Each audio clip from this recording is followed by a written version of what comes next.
My father went to his boss. He was working at the Federal Ministry of Agric in Ibadan. So he went to his boss and said, I want to retire voluntarily. And the man said, why?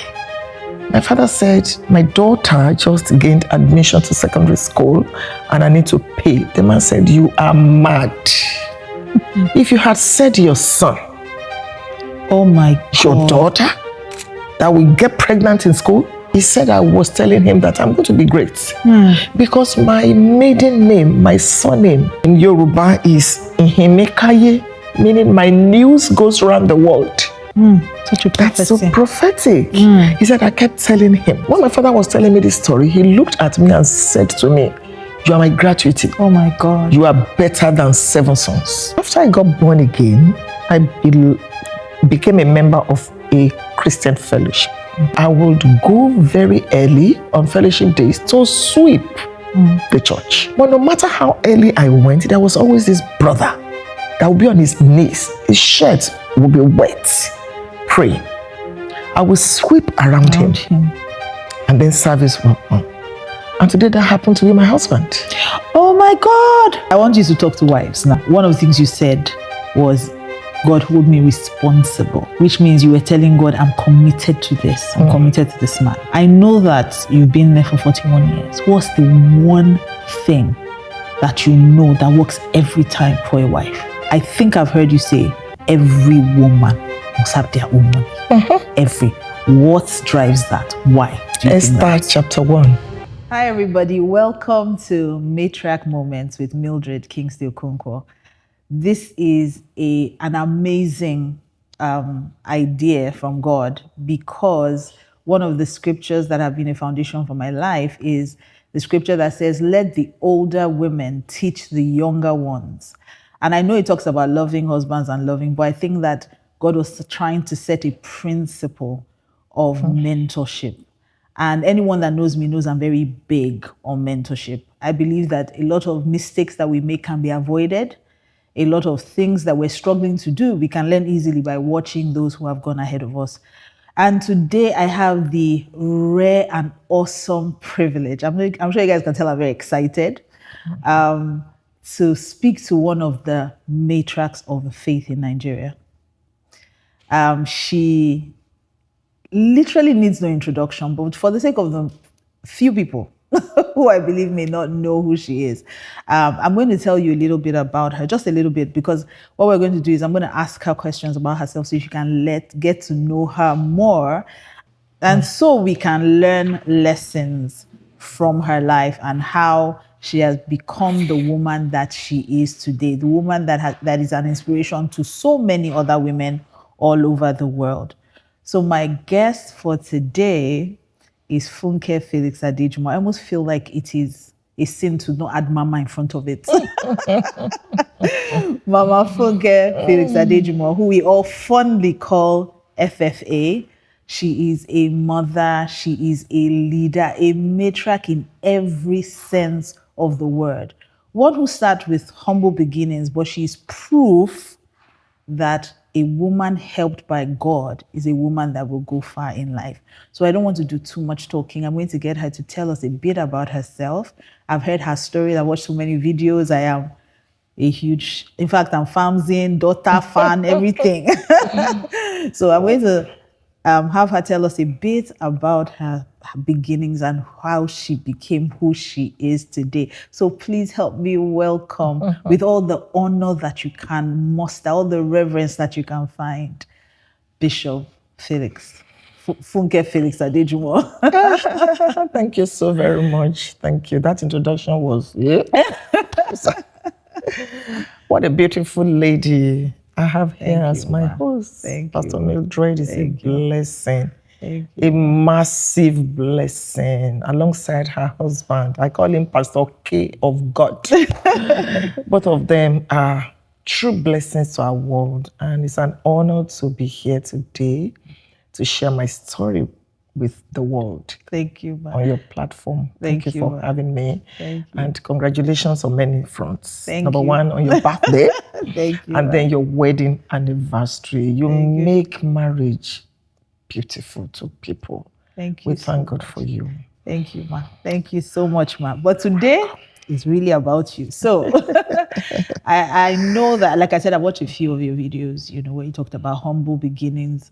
And I know that there are some people out there saying, there's no way, I don't have a rich father, I don't have a billionaire husband. Is there any hope for my future? So can you tell us a little bit about your upbringing and how you became Bishop Funke Felix-Adejumo today? Thank you once again. I was born about 62 years ago. You can't believe it, I'll soon be 63. When did I grow up? Oh my God. And my parents were not poor, but they were not rich. At least we were comfortable until my father made one of the greatest mistakes of his life by taking us to the village. Wow. Great, good, fantastic Baptist man, but maybe he didn't listen to the Holy Spirit at that time. So he took us to the village, and my brother took ill. According to him, somebody rubbed something on his head. He said he noticed that every time people wanted to carry me, I would be screaming, "Don't touch me," and all that. I told him, now I know the Lord saveth his anointed. Yes. But my brother was, the friendly type and all that. So we had to cut the trip short. We came back to the city, and that was the beginning of a 6-year journey of pain, waste, pressure. My parents took him everywhere. It became so bad that my father started selling the properties, Even as a little child, I remember how he started, different things. He was building a house, sold everything, and we started eating from our palm. Then one afternoon, some pastors were in a house. They put my brother in whatever they were praying, and about 3, he died after 6 years of that journey. So we became poor. Wow. And I remember gaining admission to secondary school. I was 9+, and there was no money. My father went to his boss. He was working at the Federal Ministry of Agric in Ibadan. So he went to his boss and said, "I want to retire voluntarily." And the man said, "Why?" My father said, "My daughter just gained admission to secondary school and I need to pay." The man said, "You are mad. If you had said your son, oh my God, your daughter that will get pregnant in school, or if she manages to finish her education, she'll change her name. No, get out of my office." Wow. My father said, he insisted, "Sir, I want my gratuity. I'm retiring." So he retired, collected the gratuity, paid, I think like 3 years, bought mattress, bought Lux soap, bought, and sent me to school, boarding house. Eventually, I became the head girl in the school. And my father kept telling me, "Remember the daughter of who you are," and he said I was telling him that I'm going to be great.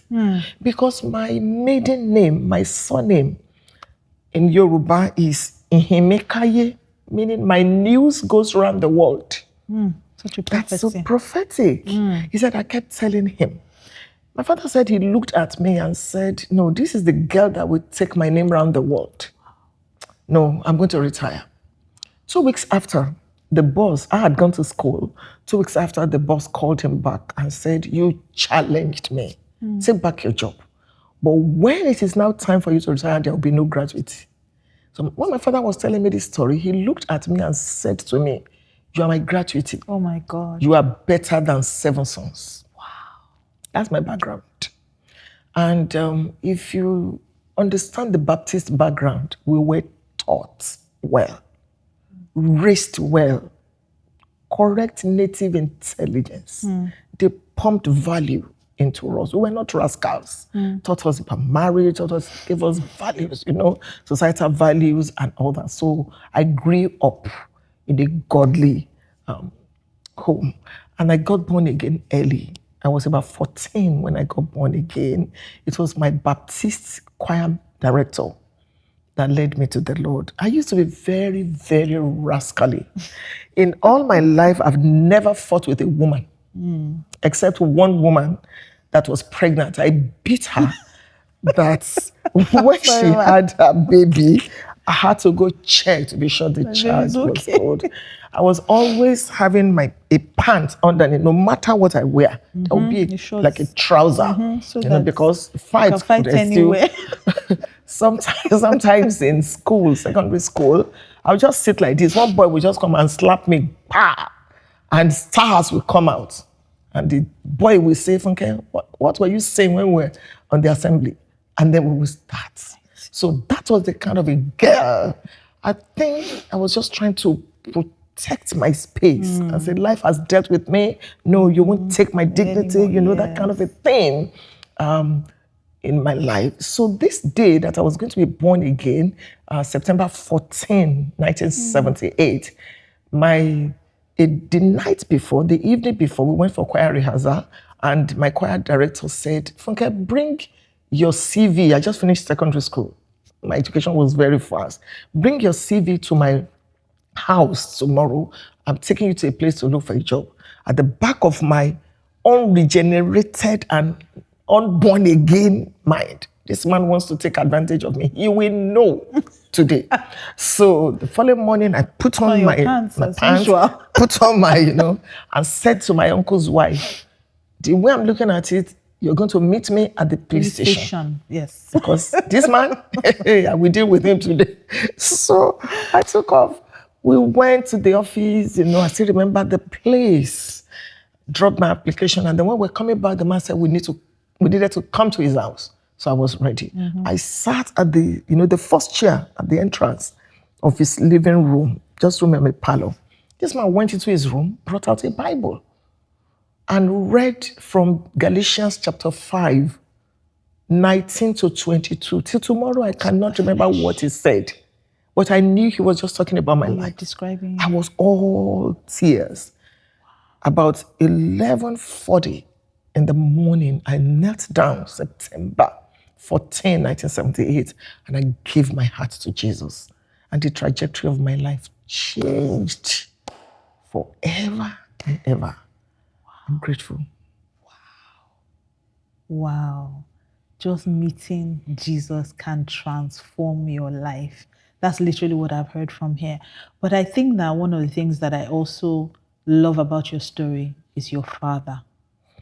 Your father, the way you describe your father almost gives me an impression of how God is to us, looking out for his daughters.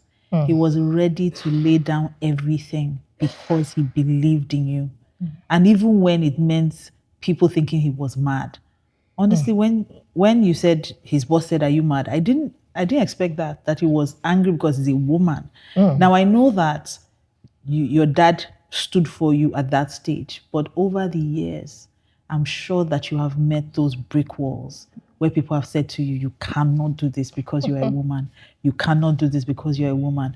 How have you overcome these situations? And has there been anyone that has really stood out for you? So after I got born again, I became a member of a Christian fellowship where my father in the Lord now, the choir director, was also a member. And that man followed me up till I stood in Christ, taught me how to dress, taught me everything. God bless him. He's a missionary today, and by God's grace, I bless him, Still alive. I said to him, yes, he's alive. Oh God. He's about 80 something now. I told him that, sir, even if you don't win any other soul, I'm enough. Worth it, yes. Because of the ripple effect of my life. So that fellowship, I would go very early on fellowship days to sweep the church. But no matter how early I went, there was always this brother that would be on his knees. His shirt would be wet, praying. I would sweep around him. And then service will on. And today that happened to be my husband. Oh my God. Oh my God. So after we came together, I asked him, why were you always praying and your shirt will be wet? He said, I was praying for my pastor. This was the pastor that didn't treat him well, because the pastor wanted me to marry his brother. Oh my God. Because there's a Jim sister, that's what we used to call. No, ma, at this rate, we need to make a movie of your life. Honestly, we really do. And my husband did not know that he would become a pastor later in life, but he was sowing that seed. Wow. My husband teaches me how to walk with God, not walk. Walk with God. Oh my God. So you're talking of someone like my father that has stood by me, Felix-Adejumo. After we got married, he said to me, don't die under my shadow. God. I refuse to be an African husband. These were his words. He said, if I did not marry you, you will still have had a destiny. So why should marriage cage you? Now, he wasn't a pastor when we got married. He became a pastor 3 years after we got married. And I told him, this is the end of our relationship. Because I used to be a very private person. You would not believe this. I do believe it. Jesus. How can I be a pastor's wife? No, I hated public life. As in hate. And I remember we were living in the city of Ibadan, western part of Nigeria. And his boss one day transferred him to the city of Akure. I had been to Akure once that time, before the transfer. And when he came home to announce, I said, now you have become a weekend husband. Just go. I was heavily pregnant. We had a child, So I said, just go. Come back home. Because my mother was born there. I was born there. My life had been Ibadan. Then he left for 3 months. He would come home and all that. One day, one of the ways by which God speaks to me is that I'm reading the Bible and then a phrase, or I'm reading a book. So I picked this book as a good wife, taking care of the home. It is his problem. Let him go and transfer. Hey. And I saw this phrase as a true child of God. If your husband comes home and he announces his transfer to a more rural place, will you throw temper tantrums? I knew that was God. Now, PM, I know you will believe me. When my husband returned and I told him God had spoken to me, okay, I'll go with you now. I brought out the book, showed him, we could not find it. Yeah. Because that's how God is. We could not find it. We still have the book.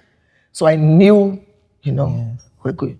When we got to Akure, March 7, 1987, about 3 p.m., I stood on the streets when we entered Akure and I prayed 2 prayers. I had 1.5 children that time because I didn't know my daughter would survive. I had a son and I came out of the car and I stood and I said, Lord, I married a town planner, not a pastor.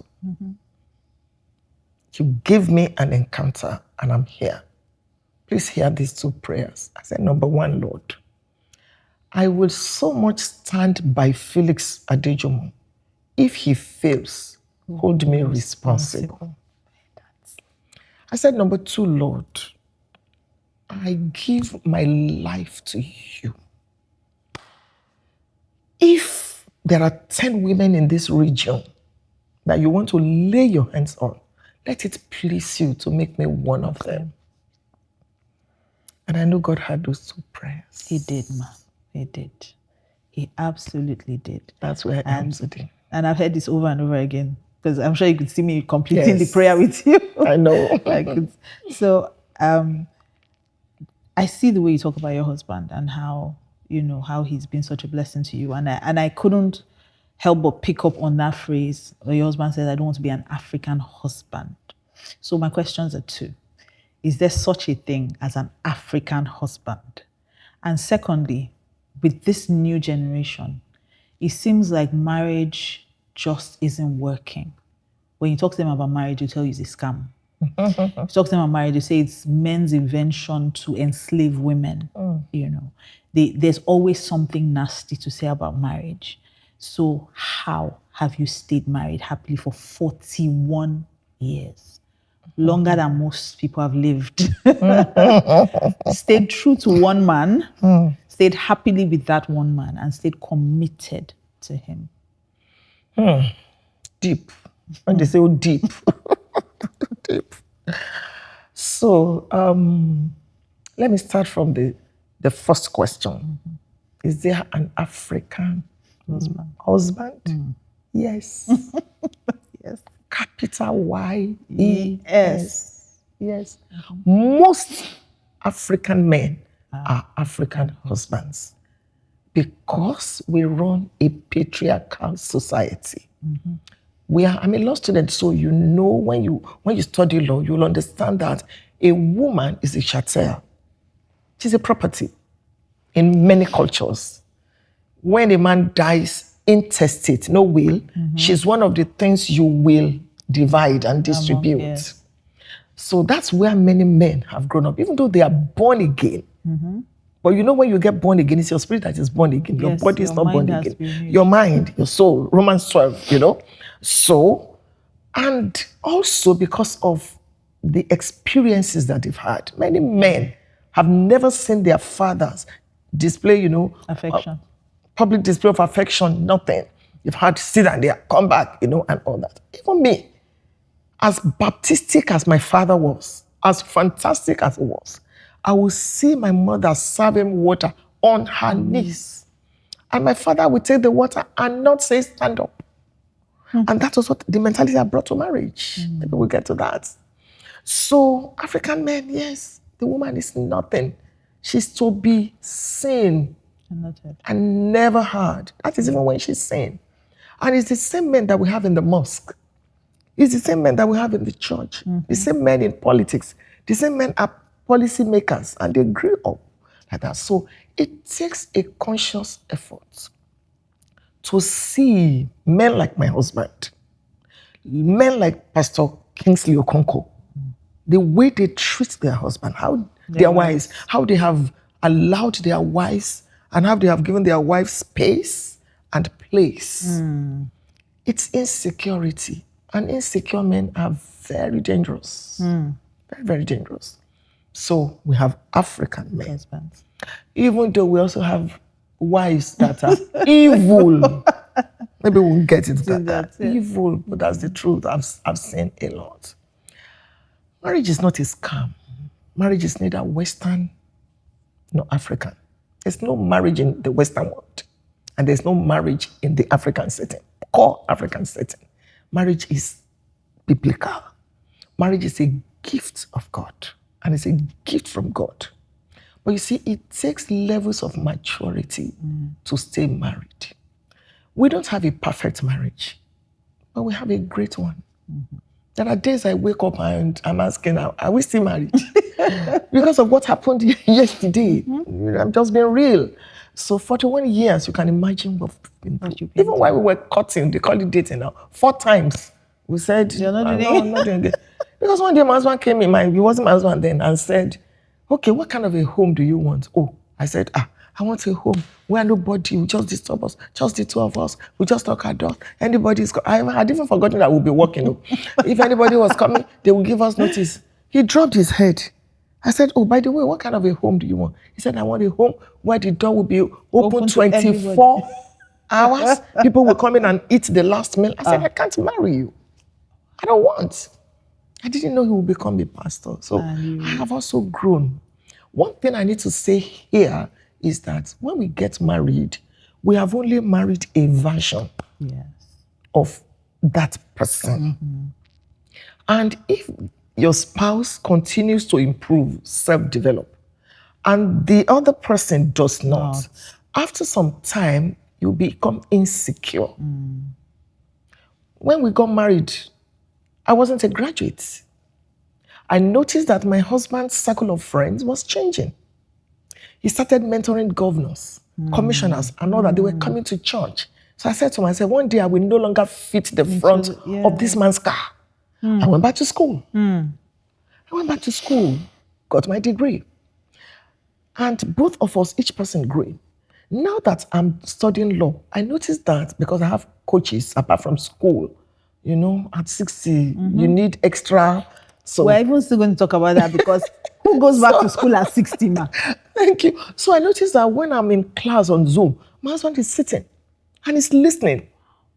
He's reading my law books because he notes that in 1 year, this girl will have evolved again. He doesn't want to be left behind. So that's how we've been doing it. I'm listening to him as he's self-improving. He's listening to me. So we continue. It's not that he's speaking about politics and I'm talking about tomatoes, So we can relate on the same. I totally That's been so helpful. Wow. And interestingly, I think that it is one of the things that a lot of women don't know. When the Bible talks about us being helpers, everybody focuses on the fact that, I'm supposed to help the man. It talks about you being suitable for where he is now and adaptable to where he's going. So being, just consciously and intentionally evolving, not just allowing it happen so that we don't outgrow each other is such sound advice. Thank you, Ma. Thank you so much. So let's talk a bit. We'll come back to marriage. Because I still want you to talk to the wives. Because some people don't even want to get married. But some people have gotten to the stage where, okay, I agree to get married, but if it doesn't work, I'm out. I can't. I hear that a lot. But before we talk about that, you said something that, since we're talking about evolving, please, what made you go back to school at 60 to do law? Not to do a master's, 1 year, 18 months, that kind of thing, to start from scratch and not to do it online, not to get preferential treatment, to actually sit in class and tell your lecturers, I want you to treat me like everyone else. I don't want special treatment. If I fail, I fail. I don't want... Who does that? Why? We have to get to the bottom of this. Why? Okay, it's been a childhood dream. And because of what I suffered as a girl child, because when I was born, people gathered to cry for my parents. A girl, what can she ever become? So, if not for God and my father that kept pumping possibility, So growing up, I wanted a platform. I didn't ever know that I would be a preacher. I wanted a platform where I can speak legally for women. So when I was going to turn 60, I began to assess my life. Okay, well done, girl. You've been to 5 continents of the earth.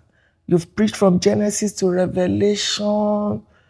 You have a happy home. Your husband loves you. You have children. You have... What next? A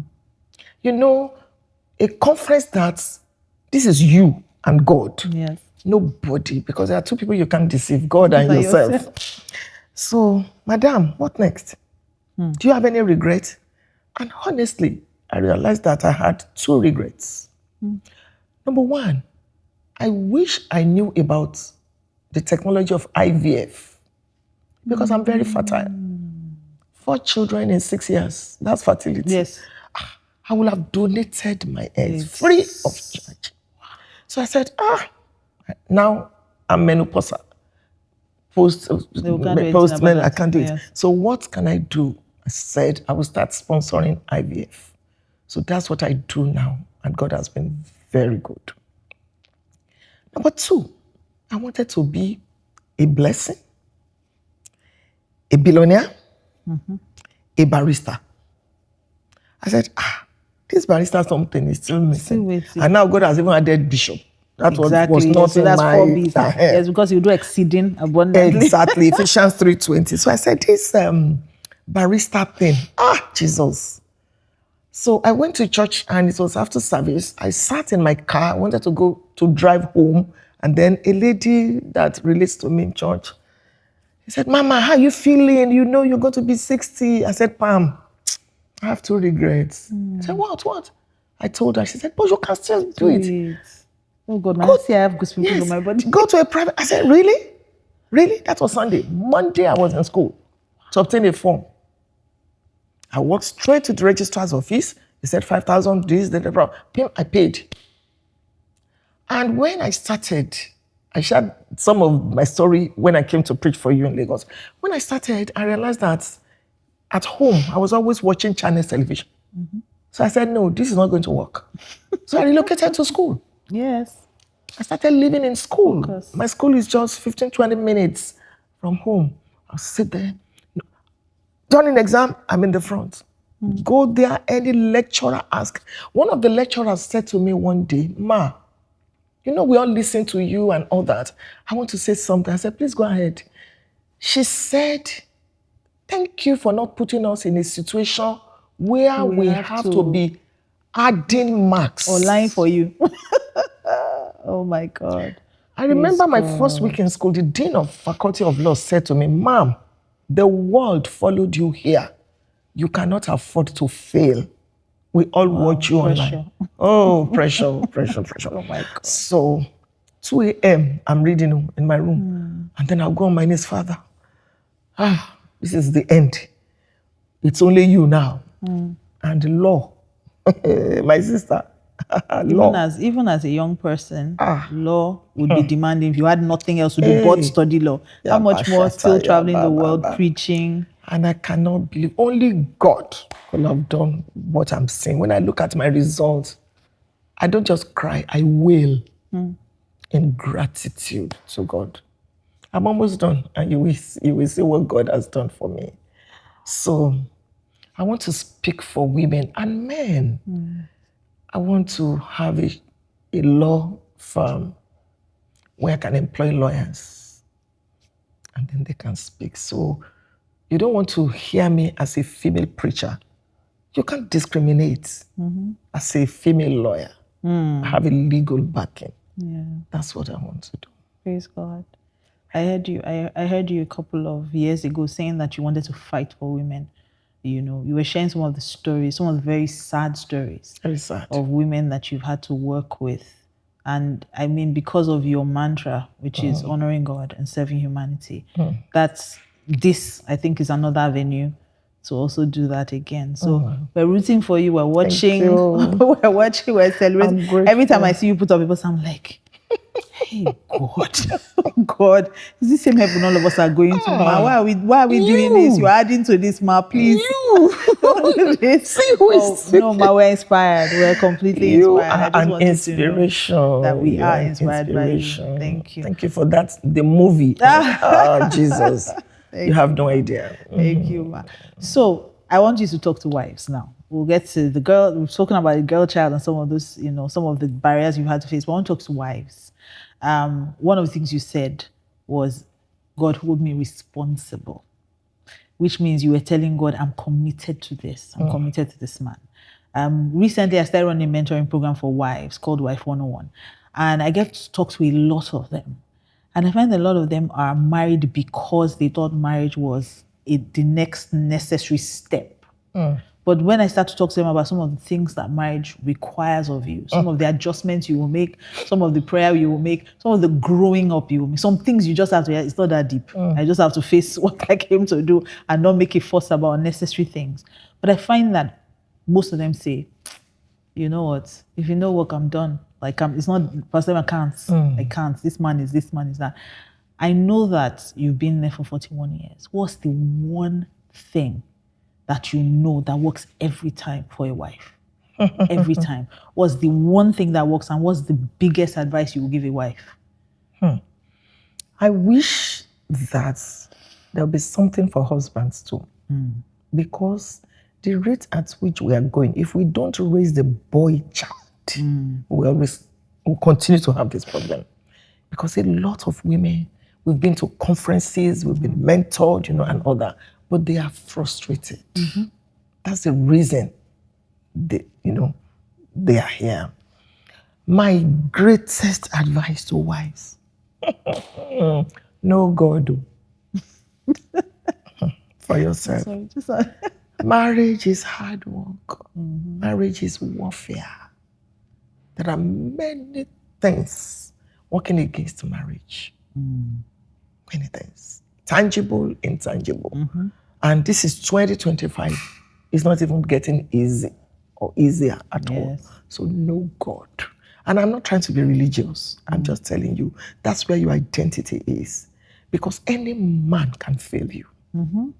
He's a man. He's a human being. That's the depravity, you know. It's only God that is infallible. Any man is, including you as a wife. So it's God. It's God that can heal what nobody can heal. It's God that can touch what nobody can touch. It's God that can change what nobody can change. This is my greatest advice. Know God and hold on to Him. Let me add one more. You, as a wife, take care of yourself. Many times, and I've been there, we make our husbands God. Yes. And it's wrong. Yes. Thou shalt have no other God. So when the man fails you, you are finished. You're looking for, or if the man dies. You know, one of my mentors said, when the husband died, she was 55, she said to me, my daughter, I don't even know who she called her name. I don't even know who she is. It's always so and so, you know. So know yourself, invest in yourself, believe in yourself, like yourself. Learn to be alone. I'm not saying lonely. Yes. Learn to be alone. Know your worth. Marriage is one of the expressions. Marriage is not what completes you as a person. And I think that society puts a lot of pressure on people. So they are not mature. They're just going to marry because, like you said, it's the job. The next thing to do. It's the next thing. And a lot of people are frustrated, including ministers of God, including pastors. Especially. I'm telling you, it's a lot. Marriage is heavy. It's a heavy load, and it takes a lot. Yes. Because after every wedding comes a marriage. It takes a lot, not just to be married, but to stay married. To stay married. So, as we are developing the girl child, I hope you will tell your husband, PK, to also please. He's already doing a lot with the men. And I always say that I think that if we start this raising the boy child thing again, I think that we're going to create another problem with which we created with this. We fought so much for the girl child that we forgot about the boy child, which is what has created what we have now, that vacuum where the boys were left to figure it out. We're training the girls, forgetting that these boys will have to marry these girls. And if these girls are advanced, they can't keep up. And so now we've started the boy child. Let's train boys. I'm saying let's train all children. Let's train all children. Let's train them balanced at the same time. And I'm really grateful that you said these things, because these are some of the things that I've also been telling those women. And I'm glad that you said it, because it's important that we also hear from generation ahead of us that it's important for you to hold God. I always tell them, hold God with one hand, your predominant hand, and hold your joy with your other hand. And don't die. That's what I tell them. I say, make sure you don't. Your children will suffer for no reason. Just don't die. Because if anything happens to you, men bounce back quickly. That's what a lot of women do. Men bounce back quite quickly. They will marry again, quickly again, because somebody would say, do you want him to start committing fornication or adultery? Or don't die. So don't die. Yes, I think it's important that we tell the women that not to die. But even though marriage, like we say, marriage is a lot of work and all of that, and like I always say also, marriage is too heavy for one person to carry. The men need to be involved. And so yes, we're pushing. In fact, we've been pushing for that for years. Being on Pastor K's case since I met him, we're training these women and handing them to untrained men. Somebody needs to be talking to the men. And I'm glad that they're beginning to wake up. Just that the men are hard to talk to. Tell them to come out, they will not come out. Everywhere. So we're still all around the world. In fact, Mama, let me give you one interesting thing. So when we started Wife 101, I convinced Pastor K, you have to do husband man, because I'm not going to talk to these women, get them to do marriage God's way, and then they'll go back to men who are doing it Satan's way. It's not going to work. So we got the men together. Some of the women even gifted their husbands. Some of the men went behind to say they want the money. My God. They want the money. They don't want to attend the classes. Look at that. I'm telling you. So yes, I do understand what you say when you say, somebody really needs to get the men to take the leadership. The rate at which we are going. We need God, though. Because some women may not want to be married. They will just go and do surrogacy or do IVF or just do something and have children. Because honestly, a lot of women have suffered in the hands of men, even men of God. Let's just know that one is deep. Go there. It's bad. Okay, talking about suffering, one of the major areas that women have challenges is with their mothers-in-law. I hear a lot of sad stories. You know, a lot of women getting married and the relationship between mother-in-law and daughter-in-law is so horrible. And my husband tries to explain it away by saying that women are territorial emotionally. So the woman thinks, oh, you're coming to take my son. So, madam, you are holding son and husband. You will release one for them, you know. So I know that you have a good relationship with your daughters-in-law, to a large extent, at least, because human beings will be mummies, I guess. You know, so there will be challenges. I don't think there will be any relationship that there won't be, you know, one or two things, because we're all different. But the idea is that we're able to work together. And we see that you have a healthy relationship. So what informed that? How? Because it's just a narrative. Mother-in-law be wicked. So how are you able to change that narrative? God helped me to prepare. And you know, I've tasted the two. My daughters are married, my sons, and so I'm on both sides. And I remember when one of my sons was getting married and it was time for mother-son dance, I whispered to his ears and I said, from today, I cease to be the most important woman in your life. Your wife is now.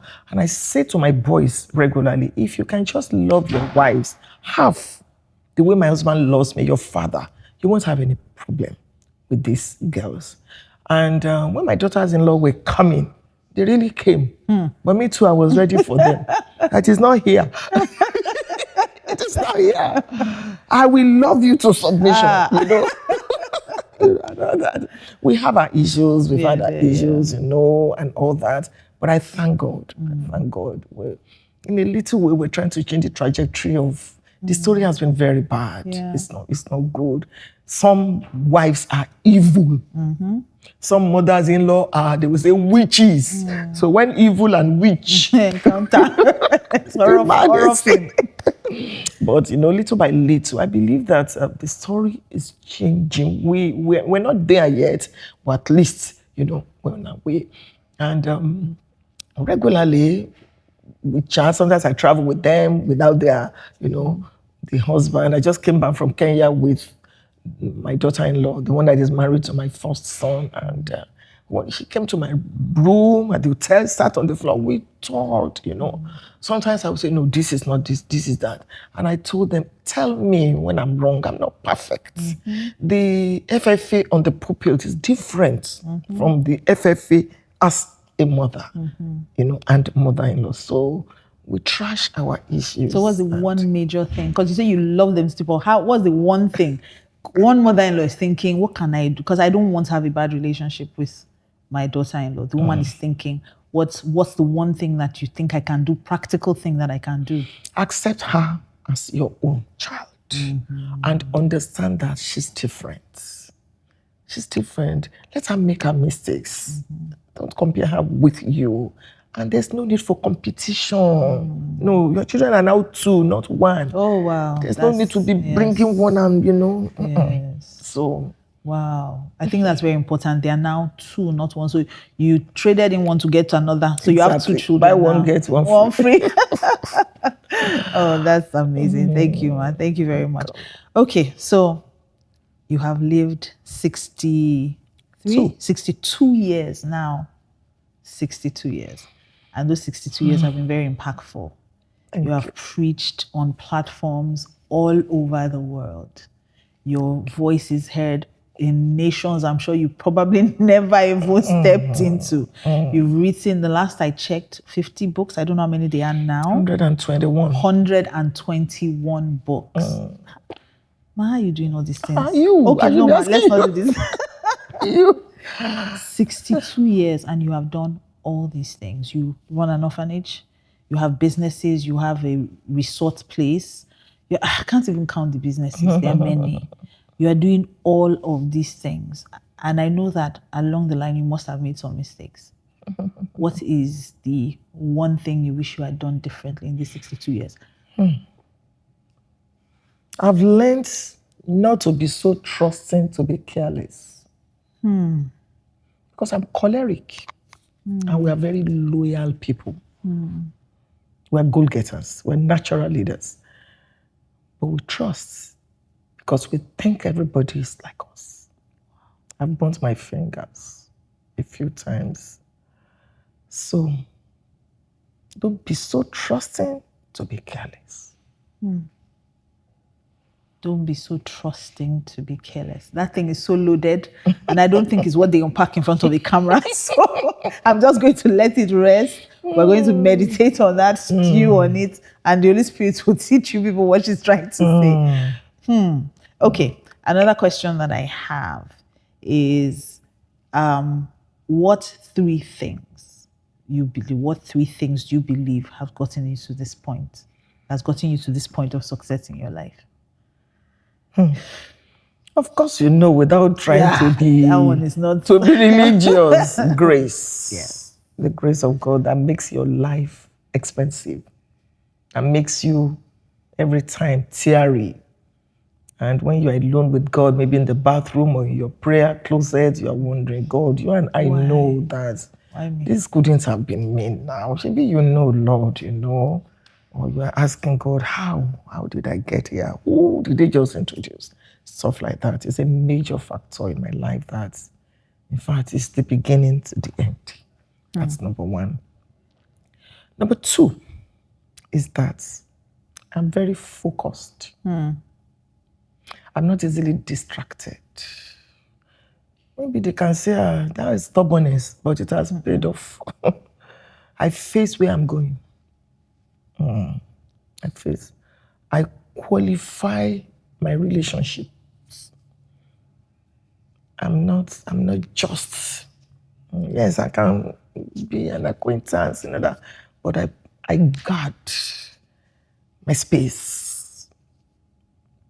Because I don't want to die as a woman. When I'm old, I want to die as an institution. I want people, my world, to still be studying my life when I'm gone. I don't want to be a normal woman. I don't want to carry a normal anointing. I want to look at my mates and not be able to find my mate among my mates. So focus.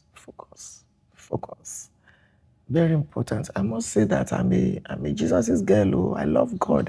I know, God. Even God knows I know. that I love him, so much. I've told you how many now? Two. So grace and focus. Number three, I don't know if I should say it this way, and that I won't sound proud. I'm a very grateful person. And gratitude multiplies. I'm grateful to God. I'm grateful to my husband because he taught me to preach. And in my village, they said the person that didn't allow you to die is superior to the person that allowed you to be wealthy. Because if you had died, you wouldn't have been wealthy. When there was no global FFA, he was there. He allowed me use the platform that God gave to him. He possibilitized my mentality. He was actually the one that helped me to go get my first degree. When I started saying, I want to go back to school and all that, I didn't know mathematics. I hated maths because of the way my Indian teacher, she comes in, I'm out like that, So it was time to go to school. I needed to write. My husband taught me, and all that. And he's invested so much. There is no honor I will give to anybody until I've given it to him, because it's not a gift to him. He earned it. He invested into me and gave me platform. So I'm grateful. I'm grateful to my father. One day I was in Atlanta. I was at the airport. I was almost missing my flight, and you had to read this. I said, imagine if I didn't go to school. How would I have been able to, make this flight? I was blessing my father, who would have been 101, because we're both January children. I thank God. I thank God for people like you that have that believe in me, that have given me platforms to have access to the people God has, committed to your hands. You trusted me. So I'm grateful. I'm grateful to my children. I'm grateful to the people that are in my life. And it's a major force in my life. There's no way I cannot prostrate for God, though. So grace, focus, and gratitude. I'm going to add one more for you. Okay. Your generosity. Hey. I know that It's a privilege. humility will not allow you to say it. But it's one of the things that I have watched very closely and I've learned. I've seen how you take care of widows. I've seen how you take care of orphans. I've seen you are constantly giving. Sometimes, even at the risk of having to sacrifice certain things that you even need for yourself. And I don't know if you remember, but you were sharing at a meeting once and you were saying how you were doing all these things for different people, lepers, different people. And I just thought to myself, it's one of the reasons why this woman cannot die. It's one of the reasons why she cannot fail. Thank you. Because who will do your work? Who will bless all these people? Who will help all these people? So I mean, I know you're not mentioning it, but I think it's very important for people to also pick that up, that generosity of heart. And it's not just in giving, it's also in welcoming and celebrating everyone, even people who are coming after you. How you open your heart to all of us, and everybody's calling you Mama because that's exactly who you are to all of us. So thank you. I really want to say thank you on behalf of all the women we're watching, we're following, and you are a true matriarch in every sense of the word. So we celebrate you, and it was such a great privilege to do this with you today. Thank you so much, Ma. Thank you. I'm grateful. Okay, so Ma, another question. Because I know that you don't minister for so long. You started with your husband, you know him and all that. But we have a lot of young women in ministry today. What advice would you have for them? Someone who knows there's a call of God on her life. What does she do? Okay, so when we talk about the pulpit ministry, there are three kinds of women. Number one, we have the chosen woman that is married to the called man. So let's look at Moses. He was the one that God called. Zipporah was chosen. Let's look at a man like Kenneth Hagin Sr. I'm not sure we ever had the wife, Oretha, preach. Oretha, yes. But that woman lived to see her fourth generation preaching. That's something. She was definitely chosen. That's something, you know. So they minister to the person that ministers on the pulpit ministry. The second group of women in ministry are called women that are married to called men. So we have Aquila and Priscilla. We have Kenneth Copeland, Gloria Copeland. We have you and your husband, you know. So the man is called into the pulpit ministry. Ephesians 4, maybe as an apostle or a prophet, an evangelist, pastor or teacher. And then we have the woman too, is called. So, you know, we're talking about both of them. Now, how each of their marriages work out is different. Yes. Because when you get to the home space, it is not one apostle that is married to another apostle. It is a man that is married to a wife. Right. So we have that. And then number 3, we have called women that are married to chosen men. We have Joyce Meyer, for instance. If Joyce Meyer were to be an African, I'm sure Dave Meyer by now will be bearing apostle, bishop, something, you know. But all of us can tell that Dave Meyer is the backbone of Joyce. He's into the administrative, you know, and all that. So we need to, everyone coming into ministry, young women, the fact that your husband is the pastor does not mean you are called to the pulpit ministry. You may be an apostle in the marketplace. Look at Deborah. She was called, she was a called woman, married to a chosen man. So you need to first identify, are you called into the pulpit ministry? When our kids were young, I wasn't traveling. I did not travel. You will never see my face on any poster. I've never had a house help in my life until we started adopting children. God gave me my sister. I thank God for her. She lived with us, so that helped me. But I decided to put my career on hold to raise our kids. So when the children started growing, I started traveling with them. We go to Austria together, we go to Germany together, so that they will see. Even when we get there, I will acknowledge them. I will give them the mic to greet, so that they will see that, look, I didn't just leave home to go and be wasting my time, and all that.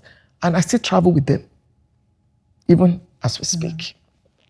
So you need to understand, because life is not lived in years. Life is lived in seasons. You need to understand the season that you are. I'm a grandmother of 9. I can go around the world now. I'm not, except for the little children we adopted, and in fact, they were 8 yesterday, I'm not tied down at home. My husband knows that our lives are in the offering bucket. This is because this is the evening. This is the evening. Any running, I need to run now. This is the time. Once you are 70, the night has begun. So I have like 7 more years to really be active. It doesn't mean that I won't still be doing, but this is the reality of life. There are things you can no longer carry. You can't lift a table the way. So you need to understand the season that you are. If your children are young, you can't be flying around like FFA. I paid my dues. When mine were young, this is what I did. Stayed at home. Even staying at home, you see that it takes God to raise kids. Let's not even go there. So it takes God. So we need to understand this. Everybody wants to be Reverend Mrs. Everybody wants to go into the pulpit ministry. Everybody wants to be called Mama. That's not how it works. There are demons that are sent. Those of us that are GO's wives, we know it's not even, most people that are GO's wives, they never wanted it. That's the truth. So if you're having, God, please call my husband, or you are the one helping God to flash your husband. Hello, God, close my husband, call my husband. There will be trouble because you want somebody to carry your bag. That's not how it works. So you need to understand, are you married? Are you chosen? Are you called? That is very, very important. And you must understand that there are challenges.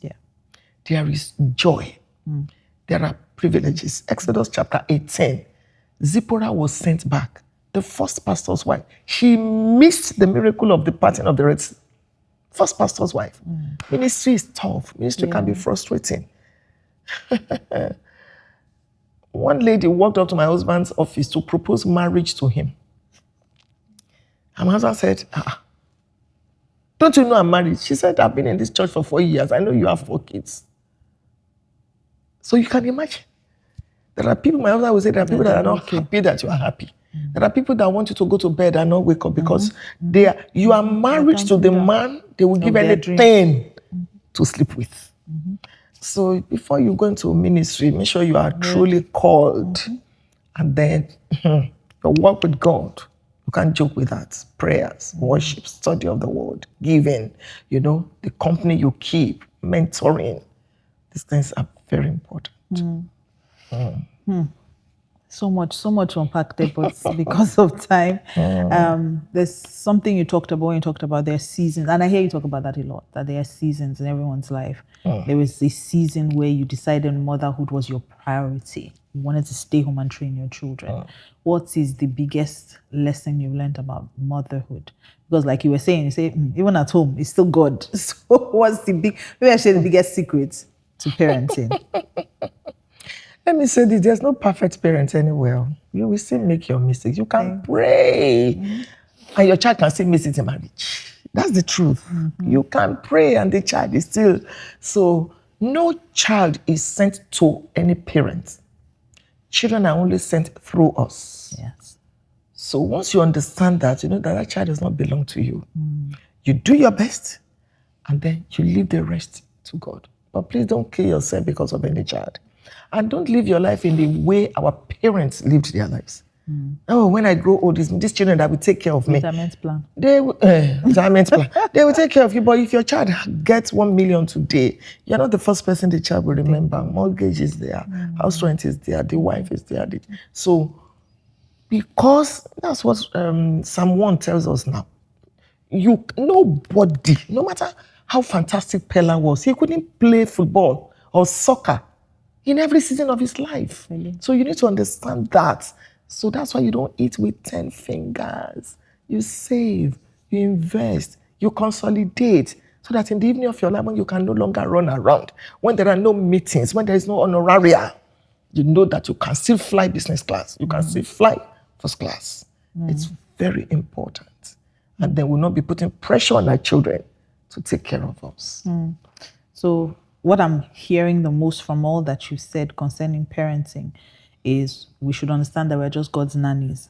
The child is yours, but the instruction on how to raise the child comes from God, and the outcome of the child too is up to God and the child. So we should kill ourselves. So I think that what you just conducted now is a deliverance service. Because some women have just been set free to know, I'm not the one carrying this thing. I will just put this child in God's hands and just trust that. Thank you, ma. Thank you so much. I need to say this. Divorce is not the end of your life. Please, it just came to my mind now. It's not the end of your life. The church has not been fair. Once you are divorced, you become stigmatized. No. A lot goes on behind the curtains. If people open up, even pastors, I know PK will understand you, and you. So please. Yes, ma. Thank you, ma. Finally, let's talk about money, because you were talking now. You were talking about, saving, investing, not eating with 10 fingers. And I know that there are people who don't understand how money works. One of the things that God has graced you with is the ability to understand that. We kind of glossed over your B's, the billionaire part, but let's just leave that. Let's leave that. But what has helped you over the years? Because I know that you've been apart from your personality, being choleric means that you are driven and focused and all of that. But I think that there are some principles that, irrespective of your personality, and if you apply these principles, they will work in terms of money. So, and I think I've heard you say every woman must have their own money. What drives that? Why do you think that? Esther chapter 1. They gave her own. There's something called her own. Proverbs 31. She considereth the field and buyeth it. Sexually transmitted money don't last. Hey, okay. Sexually transmitted money don't last. There's what we call she money. She money. Hey. That one is a level every woman must enter, no matter how wonderful your husband is. You should have your money, the she money. Have joint accounts where but there should be an account. You want to throw a surprise for your husband. My husband turned 60. I gave him 61 gifts, including the latest Sequoia. I couldn't have taken that from the joint account. It will know now. It will not make sense. And there is something it does to you as a woman. You feel fulfilled. I know you understand what I'm saying. So it's only insecure men that will say, no. It's a sign of insecurity. We will soon grow old and go now, so I won't leave at all. So Master and I, each person has, and then we have the joints, from where we do projects, this and that. He has money and I have. That's what every woman should do. If the totality of your financial life is dependent on your husband, you're a colossal disgrace. Yes. Disgrace. I heard you say that so many times. No man wants a liability. No man wants a liability. Your husband says, can I get 1 million? You just ask him, when do you need it? It's not that you are scratching your head. And the man is wondering, what kind of a wife is this now? Can never help me. Can nothing. It's the man that will help you bury your grandfather, bury your grandmother, bury your cousin, pay your sister's school fees. Your husband is not a shall die, else he shall die. Yes. So please, every woman. Yes. So what are some, like maybe one or So- two financial principles that you think would help every woman? Tithe to God, and I tithe to myself. I save every day, 7 a.m. Wow. Every day I save. So what does that look like, ma? I like to ask So yes, questions. so this app, this piggy bank something, I've given instructions. Every 7 a.m. they must take. If you break it, you will lose 3% and lose all the profits. So I don't break it. Every morning I save. Tithe to God and tithe to I yourself. tithe to God and I tithe to myself. You can decide to start with 1,000 or 50,000. Grow. You know your size. Just grow. Or save. You save to invest. So when I save and it's cumulative, I carry it and I fix it. So it's yielding something. Then I do what we call contribution. Every year I do like 4. So maybe 10 of us, maybe something. And I tell them, I want to pack last. So I have so many children that I'm paying their school fees. This is the season of school fees, even in my class. So I've started. But some people have trust issues. They don't want to be the last person to pack. What is the person you look at? So I don't work. I'm very careful with my company. I understand you. Because you smell like your company. So I look for people that are. Thank you. I don't do. Of course, I've burnt one. If I want, carried my money away. She came to bed, but I forgive, but I cannot forget. So, so I do that. Of course, I'm in business. Yes. So the principles are clear. Tithe to God, tithe to yourself. Don't eat everything you earn. When you save to invest. So you're making money, then your money is working. You're working for money, then your money is working for you. You can't have laptop, 2 telephones, and you don't have Apple shares. You can't be on Facebook, on Instagram, on Twitter, and you don't have their shares. You can't be carrying your children to Disneyland, and you don't have Disney. You don't have shares. Even if it's $10, you should have shares. You can't be operating Bank of America, and you don't have Bank of America shares. You can't be drinking Coke, drinking Fanta, and not have their shares. No. Can't be driving Tesla and not have their shares. No. Have different shares. So shares, and that would also mean self-control. Exactly. Self-control. Because you need to get that money somehow to invest it. So instead of drinking Coke, doing your nails every week. Some people are wearing as dresses the houses they should have bought. Wow. They're wearing as shoes they should have started. The cement they should have bought to. I don't have to live. Who is even looking at your bag? Who wants to? If you see some people, the number of wigs they have can build a boys' quarters. That's not how to live. That's not how to live at all. The Bible says in Proverbs 12:21, Proverbs 20:21, there is treasure, but the fool spendeth it all. So some people don't know how much came into their hand until they want to go to the embassy. They now print the statement. Every time you want God to increase you, God, please increase me. The first thing God does is to ask you for structure. The one I gave you, what did you do with it? And you cannot just be doing charity everywhere. I don't do charity from my savings. I do it from my profits. This is the 23rd year I've been taking care of lepers. It's from my profits. Every money that comes, you were moved, you just sold everything. There are times like that. But that shouldn't be the norm. Sometimes it's for self-aggrandizement, and it's not sustainable. Let me say this, maybe it will help ministers and pastors. You cannot be putting all your money in conferences. One of the reasons I stopped winning age, just taking so much money. Wisdom is important. You use it to do billboard. You use money and you don't even have partners. You don't have that. So every year you are in pace, oh God. You don't have a church base. You don't have nothing. So that they just know that you are doing conference. Holy Ghost fire today. Jesus is coming tomorrow. And something. And then at the end of the day, you are wondering, this money that came, what did I use it for? It's for the kingdom. That's not kingdom. That's foolishness. And there's no need for competition. So every money that comes to your hand has a past, a present, and a future. Has a seed and a bread. Don't eat the seed. Thank you. Such deep wisdom. Thank you so much, Ma. Thank you. And so, guys, that's it for today on Matriarch Moments with Mildred Kingsley-Okonkwo. We will have another special guest soon. So make sure you share this, you like, you follow, and spread the word about Matriarch Moments. See you guys next time.